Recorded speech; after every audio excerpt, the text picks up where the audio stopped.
তোমাদের সাথে কি খারাপ আচরণ করেন উনি? আর আচরণ করে মানে সেলফি তোলেন বা বাজে বাজে কথা বলেন। যদি ক্লাসে বসে থাকি উনি যদি হাসির কথা বলেন, যদি বলি আমি যদি না হাসি তাহলে বলে কি যে তোর কি হয়েছে, তোর বয়ফ্রেন্ড ধোকা দিয়েছে, শ্বশুর বাড়ি যাবে। এটা একটা শিক্ষক কি বলতে পারে? শিক্ষক কি বলতে পারেন এমন কথা?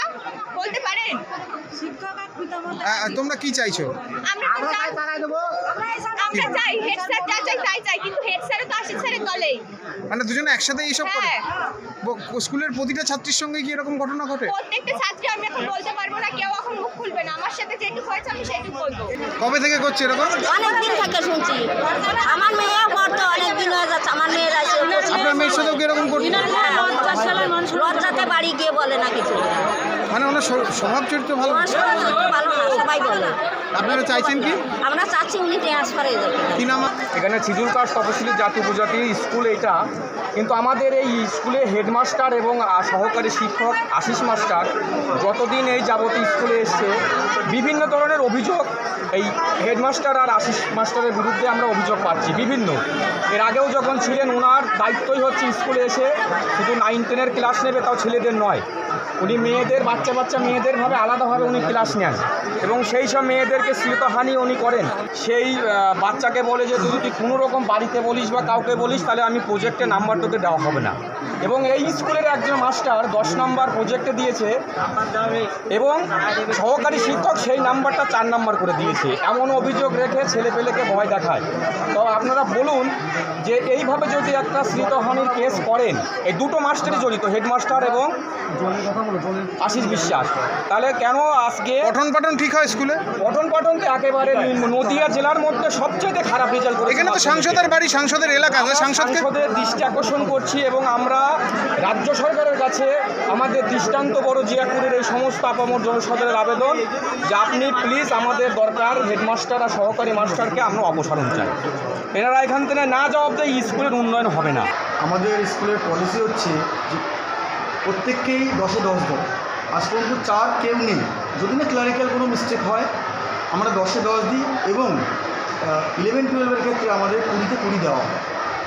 আমরা এটাই প্রথম থেকে পলিসি নিয়ে এসেছি, কাউকে এরকম পার্সিয়ালিটি করা হয় না। 1, 2 কোনো ছেলে বা মেয়ে সবাই আমাদের কাছে সমান, কারোর সঙ্গে কোনো অশালীন আচরণ করা হয় না। আমাদের স্কুল যথেষ্টভাবে তাকে হোয়াটসঅ্যাপে, এবং আপনি চাইলে আমার দেখতে পারেন রাত্রে 9টা 10টার সময় ফোন করে বলে স্যার এটা আমরা বুঝতে পারছি না, আপনি চান দেখতে পারেন যে হোয়াটসঅ্যাপে স্যার এই ফর্মটা আমরা বুঝতে পারছি। তো কী ব্যাপার? আর আপনাকে কিছুক্ষণ আগে দেখলাম বললো যে ফর্মটা ব্যাগে চলে গেলো কী করে, এমন হয় না একটা কেউ একদম বাইক দিয়েছে। তো আমি ফর্মটা ইনকমপ্লিট দিয়েছি, ব্যাংকের বই দেয়নি, এসসি কার্ড দেয়নি, ইনকমপ্লিট যে ফর্ম্যাটটা দিয়েছে সেটা ফেরত দিয়ে দিয়েছি, ও ছিল না, ও না বলে স্কুলের বাইরে চলে গেছে। তো তখন ওদেরই দুজন বান্ধবী ওকে দিয়ে দিলাম যে তোরা এটা একটু দিয়ে দিত। এবার ওরা কীভাবে দিয়েছে এটা আমি জানি না।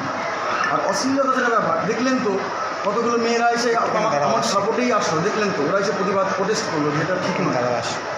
এটা পুরোপুরি বেসলেস স্যার। ওরা সত্যিকারের মানে ব্যাপারটা জানে না হয়তো, মানে কেসটা আসল ব্যাপারটা আমাদের তো বলতে দিচ্ছে না ওরা। আপনার নাম পরিচয়? ওরা বলতে দিচ্ছে না। পরে একটা হচ্ছে ব্যাংকের বই, এটা দেয়নি, না দেওয়ার পরে এবার আপনি বলুন আমি কী করে জমাটা দেবো? ইনকমপ্লিট, সেটা ফিরিয়ে দেওয়াটা যদি আমার অন্যায় হয় আমি ক্ষমা করি। আপনার নাম পরিচয়? আমার নাম আশিস বিশ্বাস, আমি প্রথম থেকে এখানে আছি। আজকে হঠাৎ করে দেখি যে স্কুল শুরু হওয়া মাত্রই পুনরায় তারা আসেন, সঙ্গে আরও গার্জেনরা আসেন। এসে তো আপনারা দেখলেন কী পরিস্থিতি। আমরা তো কোনো সিদ্ধান্ত নেওয়ার এখনও সময় যায়নি, যেহেতু আমাদের দিয়েছে ওনারা, আমাদের উপর দায়িত্ব দিয়েছে, সেই দায়িত্বটা আমাদের তো আমাদের স্কুলের তরফ থেকে। স্যার এখানে আপনার বিরুদ্ধে অভিযোগ তোলা যে আপনি আশিস বিশ্বাসকে সাপোর্ট করছেন, যে কারণে এর আগে একাধিকবার নাকি আপনাকে জানানো হয়েছে। না, আমাকে ভার্বালি লিখিতভাবে কেউ জানায়নি। ভার্বালিও যদি হয়ে থাকে, মেয়েরা যদি আতঙ্কিত থাকে, সেক্ষেত্রে তো আপনার উপযুক্ত ব্যবস্থা। জানলাম এর আগে 2-3 বার বলেছিল, আমরা সেই মাস্টারমশাইকেও সতর্ক করেছিলাম। তা আমার বিরুদ্ধে বলতে আমি ওনাকে প্রশ্ন দিয়ে এটা কথা বলেছি। দেখুন, প্রশ্ন দেওয়ার তো প্রশ্ন নেই, আমার স্কুলের সব টিচারকেই আমাদের যেহেতু ক্লার্ক নেই, দীর্ঘ কয়েক বছর ধরে ক্লার্ক নেই, আমাদের স্কুলের বিভিন্ন কাজ, কম্পিউটারের কাজ বিভিন্ন মাস্টারদের ভাগ করে দেওয়া আছে। এবং যেহেতু আশিস বিশ্বাস কম্পিউটারের কাজটা ভালো পারেন, আগের কমিটি থাকা অবস্থায় কিন্তু সবাই সিদ্ধান্ত নিয়ে তাই কাজটা করে। এখন দেখুন, কোনো টিচারকে কাজ দিচ্ছি আমি কাজ করার জন্য, সেই কাজের অপব্যবহার যদি সেই কিছু করে সেটা আমি জানতে পারলাম, এবার সেটা আমি পরবর্তীকালে পদক্ষেপ নেব। নিরাপত্তা কোথায়? ছাত্রীদের তো নিরাপত্তা নেই এখানে। এই দায়িত্বটাকে, দায়িত্বটা স্কুলে চালানোর দায়িত্বটাকে স্কুলের সমস্ত শিক্ষক এবং তাদের গার্জেন হেড স্যার যদি এই দায়িত্বটা না নেয় তাহলে সেখানে নিরাপত্তা থাকে কোথায়? কতদিন ধরে এই ঘটনা ঘটছে? এই ঘটনা বিগত অনেক দিন ধরে চলে আসছে, প্রায়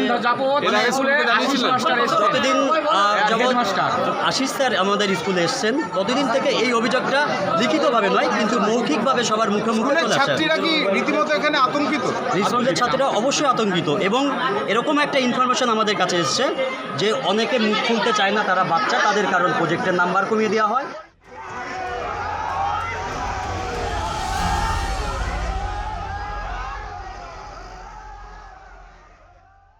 ফলো করুন সংবাদ প্রতিদিন ডিজিটাল।